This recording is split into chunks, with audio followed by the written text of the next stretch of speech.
Welcome back to The Explainer. So, bubble tea. We all know the universal appeal of it, right? For a lot of us, there's this incredibly cozy, almost romantic fantasy attached to the whole thing. Just the idea of opening up a cute little handshaken drink shop, chatting with your regulars, breathing in the scent of fresh tea all day. It sounds absolutely perfect. Well, today, we're going to dig into the hard data, some really eye-opening insider interviews, and the raw, unfiltered truth behind this booming industry. We're going to see what it actually takes to survive. I mean, have you ever pictured yourself doing it? Being that relaxed, elegant cafe owner, you're serving up these highly aesthetic, Instagram-worthy drinks.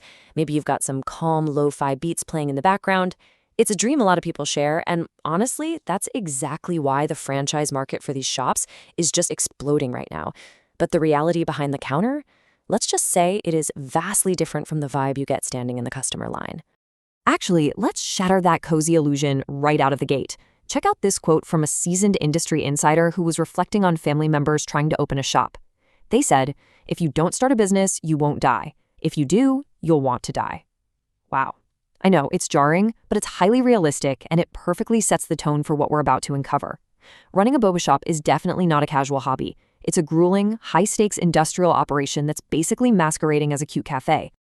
All right, let's get into Section 1, Franchise Reality Check, the financial shock. 6 million new Taiwan dollars. That is roughly the upper limit of entry fees for top-tier franchises today. And even the more affordable, big-name brands, they routinely demand anywhere between 2 to 4 million upfront. Keep in mind, that is the bare minimum just to get their branding and the recipes. You are literally sinking the equivalent of a down payment on a luxury home into a shop before a single cup of tea is ever sold. But wait, the money is just the beginning. There are all these hidden, super frustrating strings attached to that massive franchise fee.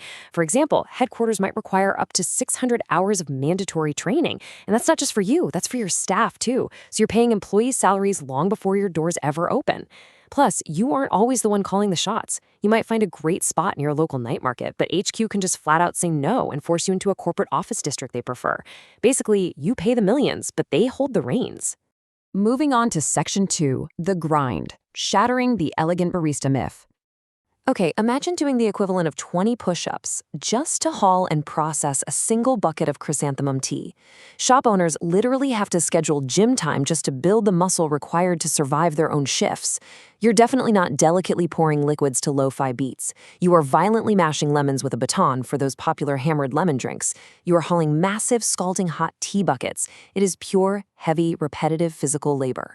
And then, between 11:30 a.m. and 2:30 p.m., your shop turns into an absolute war zone of mental overload.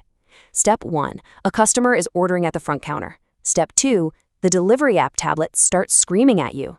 Step 3, the person in the back yells that you're totally out of green tea base. Step 4, the phone rings with a 40-cup corporate order. You have to triage all of this simultaneously. You're managing angry customers, confused staff, and strict cooking times, all without missing a single beat. So all of this operational chaos actually explains a really common consumer frustration. You know when you roll up to a shop at 7 p.m. craving a pearl milk tea, and they tell you they are out of boba? And you're just standing there thinking, well, why not just cook more? There is actually a very strict business logic behind that apology at the counter. Here's the deal. Those perfectly cooked pearls, they aren't instantaneous. They take over an hour to properly boil, steep, and rest, so they get that perfect chewy texture.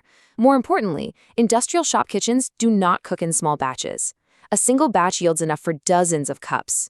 If an owner cooks up a fresh batch at 7 p.m. and only sells 5 cups before closing time, the rest goes straight into the trash. Late-night boba cooking is quite literally financial suicide for their daily profit margins. Which brings us to Section 3, Who Survives? 2 starkly different journeys. Let's look at our first case study from the data, the tech executive's wife.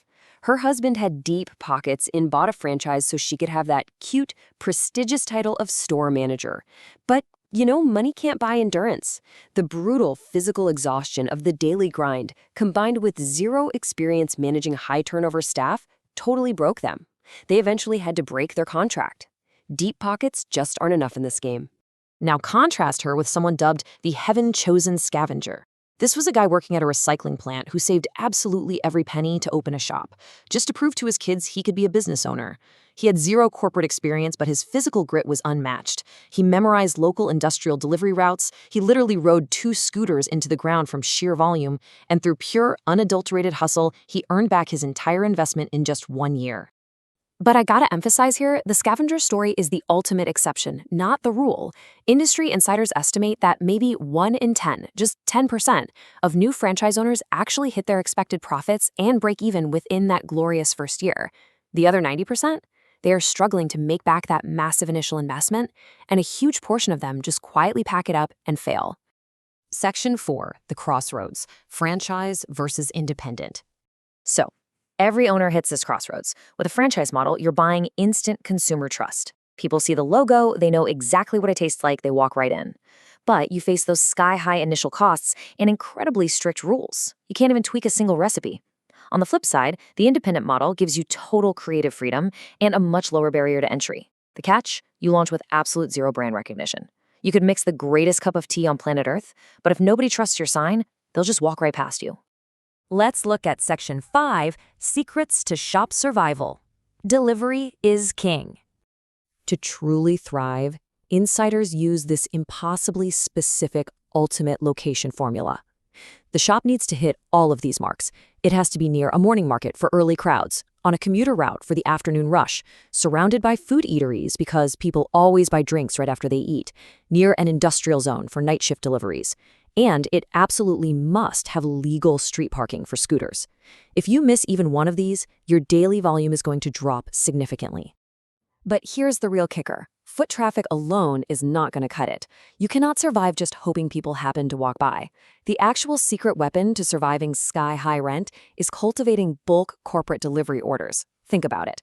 If you can schmooze a bit and build solid relationships with just 20 local offices or factories, and they each order 20 cups a day, boom. That is 400 guaranteed daily sales.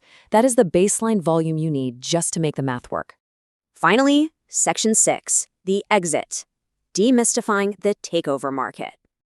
Okay, so if you look closely at this industry, you're going to hear the term ding-rang. It's basically the commercial practice of a takeover, transferring a fully equipped existing business, lease, and all its assets to a new owner. In this secondary market, you'll see top-tier million-dollar shops suddenly listed online for absolute pennies on the dollar. It's a thriving space run by specialized brokers who handle the negotiations between exhausted, burnt-out owners and eager newcomers. Now, you might think a ding-rang takeover listing means the shop was a total financial flop, right? Actually, no. Look at the real reasons owners sell. Number 1, physical exhaustion. The industrial-level grind literally breaks their bodies down. Number 2, life changes, like pregnancy, marriage, or moving to a new city. And number 3, staff shortages. The human toll, just the sheer inability to hire, train, and retain reliable employees to handle the chaos, is very often the actual deal breaker. A shop might be highly profitable, but the owner simply wants their life back. So, I have to ask, after seeing the million-dollar buy-ins, the grueling physical labor, the sheer mental chaos of peak hours, and the relentless everyday hustle required for delivery orders, do you truly have the grit, the hustle, and the sweat needed to survive the handshake and drink industry? The romantic cafe dream is beautiful for sure, but the reality? It demands the endurance of a factory worker. Thanks for joining me for this explainer. I hope it gave you a whole new appreciation for that cup of boba in your hand. Keep learning, and I'll catch you next time.